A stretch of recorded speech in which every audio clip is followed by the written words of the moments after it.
Hello everybody, we are back, and as you can see,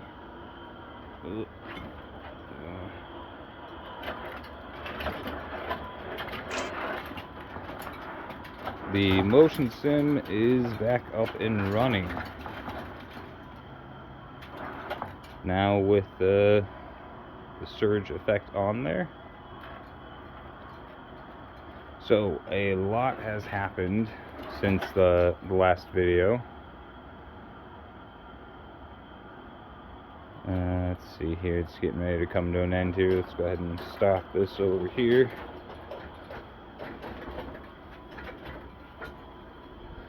Okay, so let's walk through what we have done with the motion sim. Okay, so the frame itself was not strong enough, even with the L-beams, the aluminum L-beams welded on all the way down.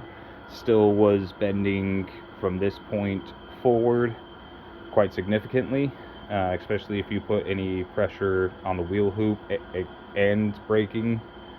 So like if you locked your arms out on the wheel while braking, the front end of it would basically dip tremendously. So what I've done to remedy that is bolt a piece of this steel angle on. This is the 2" by 2" that I originally bought. There's one of the pieces there. It's ones that I originally bought that I thought was going to be the rail system that was too big. So I basically cut one of those in half and then put a 2-foot section on either side, and I bolted it on because you can't weld aluminum to steel, or at least not with my setup. So bolted both sides on there, and that gave it some rigidity, but it's still a little flexy, but that's not the worst part of it, or at least not the most noticeable part. If I press down on it, it's hard to see with this camera angle, but it still has some flex in it there, but it's not nearly as noticeable as the wobble that it has.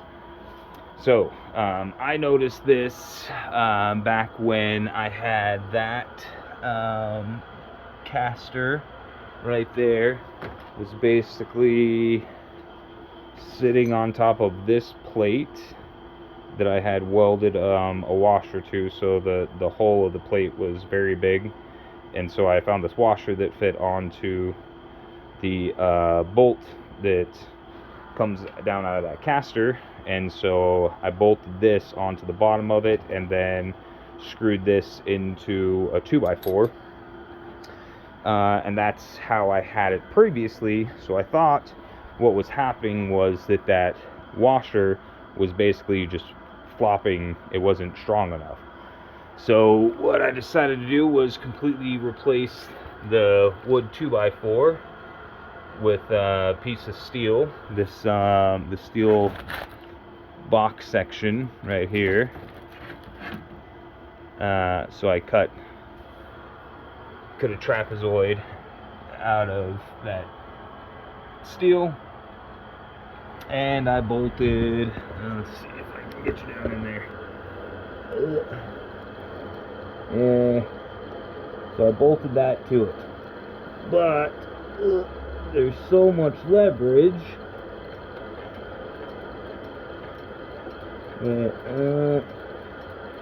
don't know if you can tell whether that's warping or basically that's not tight enough. No, actually put the camera down here while wiggling it. It might just be that it's not tight enough. Ah, okay. Anyway, I'll look at that. But this wobble is pretty bad. That's the next thing that I need to fix. Let's see, what else did we do strengthening wise? I think that's pretty much it. I finished the lower frame. I'm not sure if I got that on the last video, but the traction loss frame is now completely a complete triangle instead of just the T that it was previously. Next big thing to move on to is the power box, the control box. Last video I had the 4 power inverters in there, the 3 24 volt at the bottom and the 1 12 volt at the top in the center.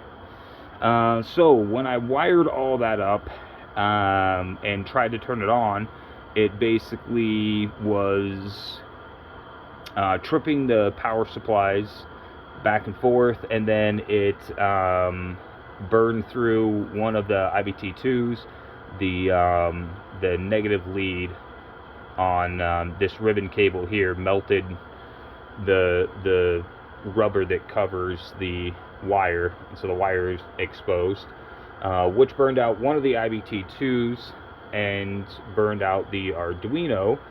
And I'm pretty certain, once I took it all apart, took it out and took it all apart, I'm pretty certain that the issue was that when I wired it up with everything in there and with the IBT2s mounted, so I had basically no room to move anything, and I was just kind of smashing wires in. I didn't tin the end of the wires, and so they frayed, and I'm pretty sure that, you know, positive and negatives were touching, even if it was just one strand.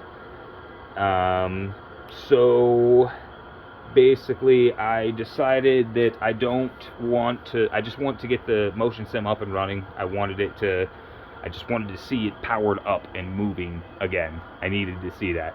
So I just decided, screw it, I'm going to rewire everything back to 12 volt for the battery, because I know that works. And then I tested all of the IBT2s after I removed the 24 volt power supply, retested all the IBT2s on 12 volt, and that's when I discovered one of them was dead. But the rest of them, and the ones that I removed because I thought they were dead, when I did wire everything up, the traction loss and the surge motors didn't move the motors at all. They just would not move under 24 volt. So I took them out and set them aside because I thought they were busted, they were blown, and then used 4 new IBT2s, put those in, wired them up, and then again still had the tripping thing. So I removed those power supplies, tested these, removed all the IBT2s from here, tested all of them, and then retested the old traction loss and surge ones, and those ones worked under 12 volt. So I put those ones back in.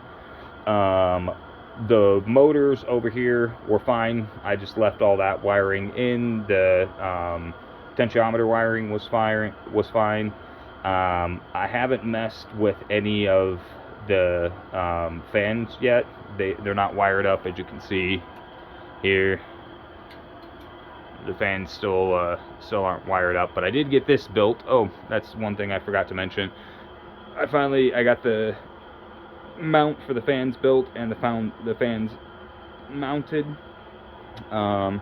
They will basically get wired down into these 2 plugs right here, so they'll get wired. Essentially they'll have the same length of wire as my emergency stop button, which goes up here. It will I'll weld it on there with some bracing and whatnot, and that's the emergency stop for all 4 of the motors. This will be the switch for the fans, the fan controller. Essentially all 3 fans will be on this switch, and then the 12 volt lights that I put in will be on this switch here. So that's going to get welded up, but this is now working, you know.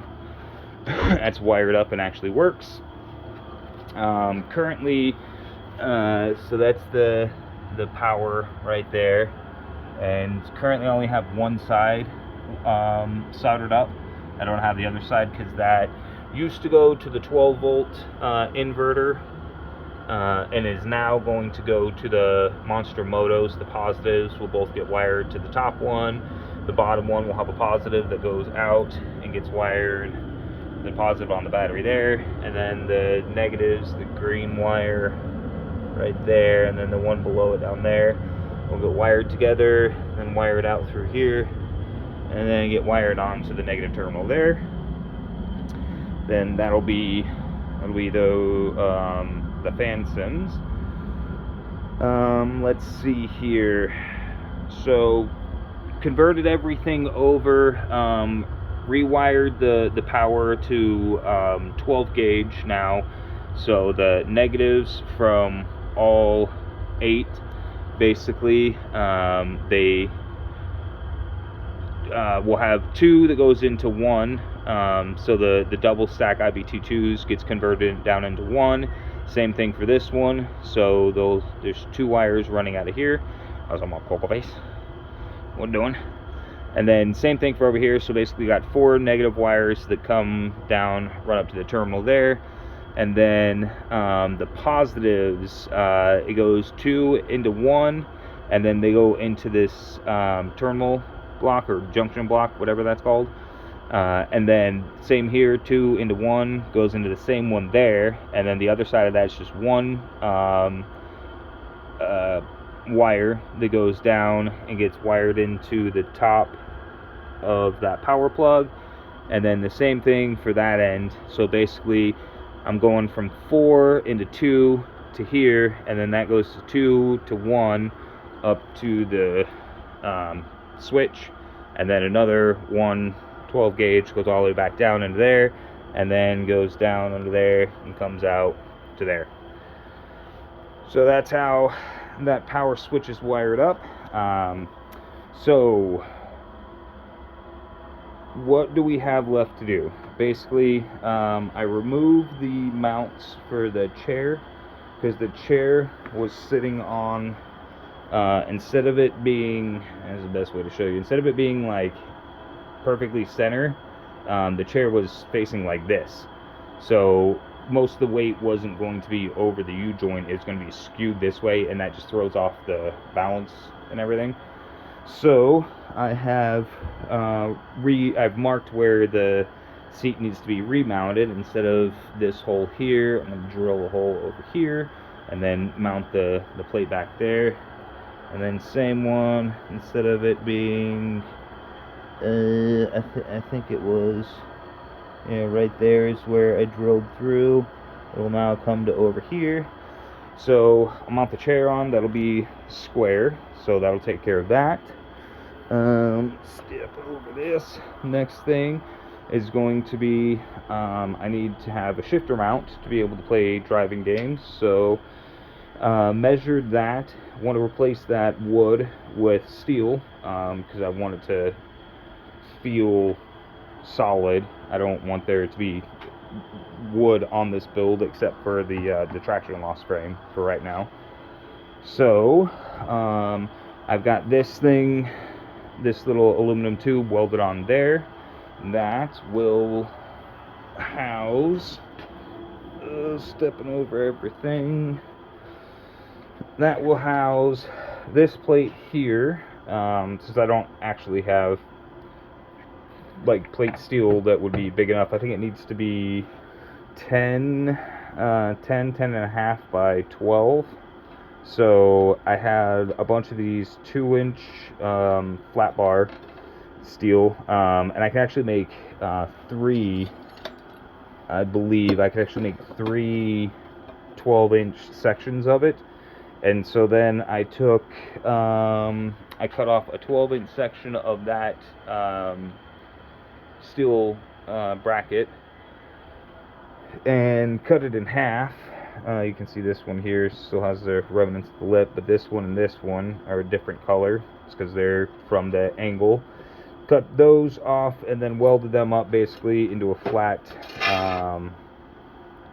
bar steel plate, basically, that will mount onto that piece there, that will house the shifter, the flight stick / e-brake, and then the mouse. But I got a new mouse. I don't know where it went. Where'd my mouse go?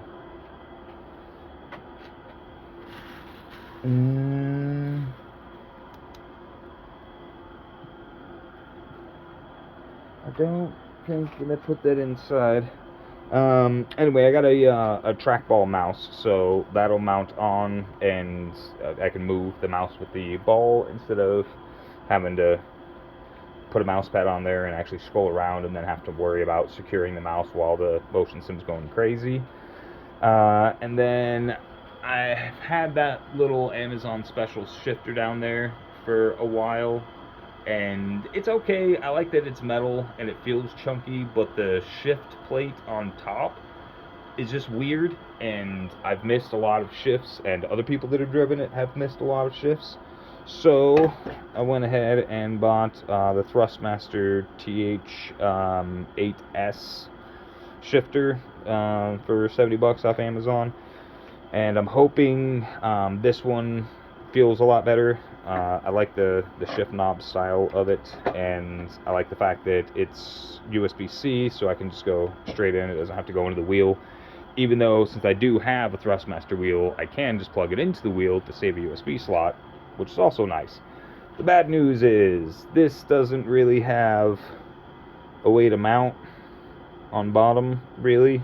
I could take those screws out and see if there's a way I can actually screw through into them, but it's meant to be mounted to the front of something like that, and that's not the way that my rig's currently designed. Currently, if I wanted it to do that, say this were the plate, it would have to sit in there like that, so I would have to cut out a big section of this to fit that shifter in there. So I don't know how I'm gonna do that, but that's for later Adam to worry about. So basic new update is that the motion simulator is back up and running finally. The box is all wired up, and I think it looks really nice. I like having it for the first time easily detachable, because I want to travel with this thing and show it off, and take it places, let people test it. So everything has a quick disconnect. It's easily disassembled, and I'm just gonna continue working on it. Next thing is really get the seat mounted and then get that side plate mounted. If I can really get that done tomorrow, then it'll really be time for testing in VR with driving games, which is really the best sort of test for this, because the roller coaster simulators you don't really get a good idea for acceleration and stuff of that nature. So anyway, until next time, guys, I'll talk to you later.